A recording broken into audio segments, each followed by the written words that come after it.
Assalamualaikum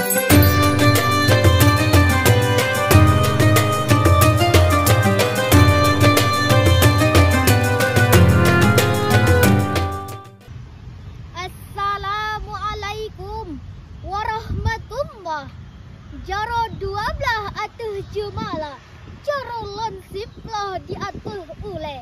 Izin lon lake bak panitia, bak dewan hakim, bak rakan-rakan.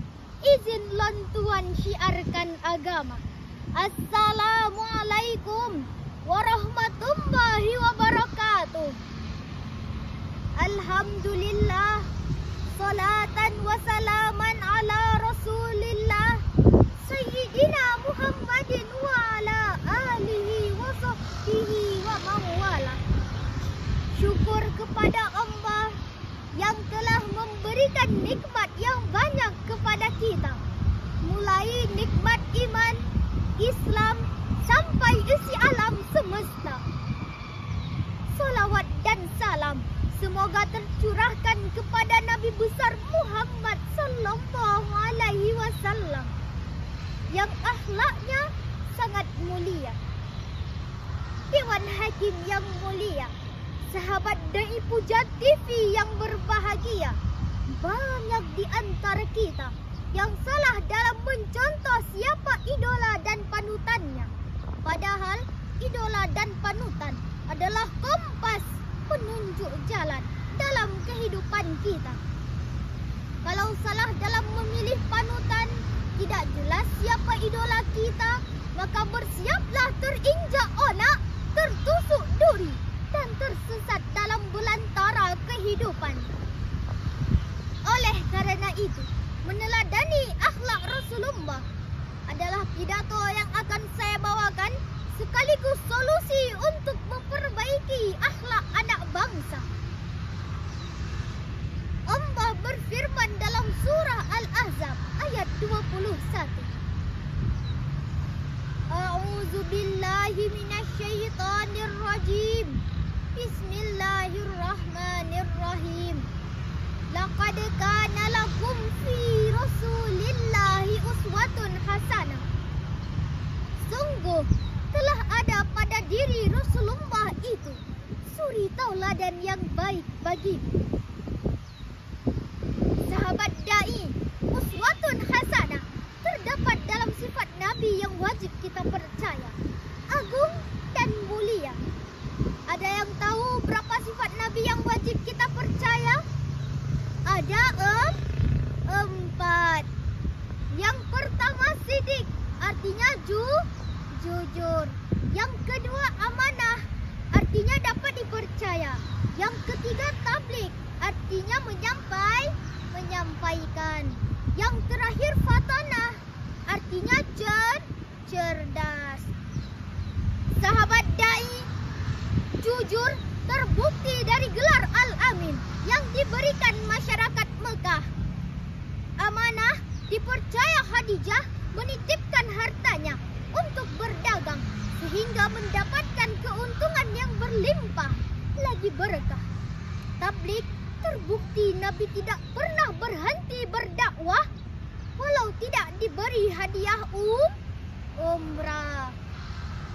Cerdas terlihat dari Nabi yang berhasil menghentikan sengketa yang terjadi pertumpahan darah saat ingin meletakkan Hajar Aswad di dalam Ka'bah. Sahabat dai, kita miris, kita menangis melihat hancurnya akhlak penduduk negeri kita. Mulai pemimpin yang tidak punya empati dan peduli pada rakyatnya, masyarakat yang jauh dari agamanya, para pemuda yang memperturutkan hawa nafsunya. Kita mudah mendapati sahabat dai, para pemuda yang kecanduan main game, keenakan mengisap lem, bahkan yang lebih berbahaya, terperosok dalam kubangan narkoba yang menghancurkan masa depannya. Padahal para ulama mengatakan sebutir narkoba lebih berbahaya dari bom atom. Kita mengakui betapa dahsyatnya bom atom yang dijatuhkan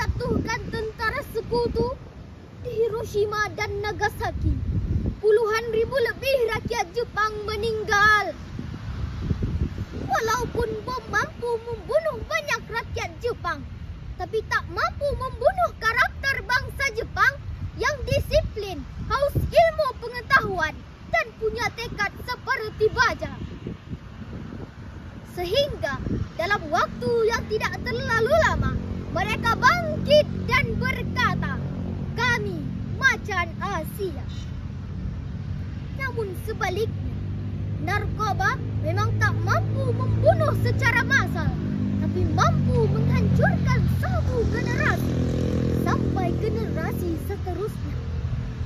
Saya ulangi sekali lagi, narkoba mampu menghancurkan satu generasi sampai generasi seterusnya.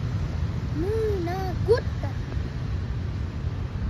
Lalu, kalau sudah seperti ini hancurnya akhlak anak bangsa, apa yang bisa kita lakukan, sahabat dai?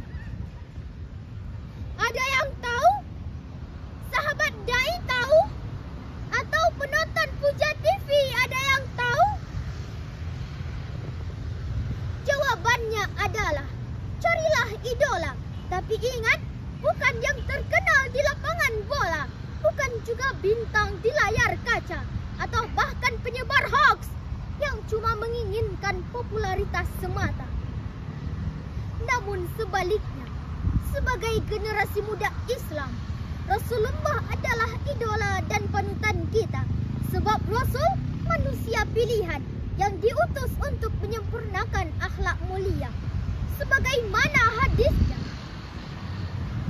"Innama bu'isku liutammima makarimal akhlak." Sesungguhnya aku diutus untuk menyempurnakan akhlak mulia. Akhirnya sahabat dai, ayo meneladani akhlak Nabi, mari amalkan dalam kehidupan sehari-hari agar selamat di dunia dan bahagia di kemudian hari. Hanya inilah yang dapat saya sampaikan. Mohon maaf atas segala kesalahan. Wabillahi taufiq wal hidayah. Assalamualaikum warahmatullahi wabarakatuh.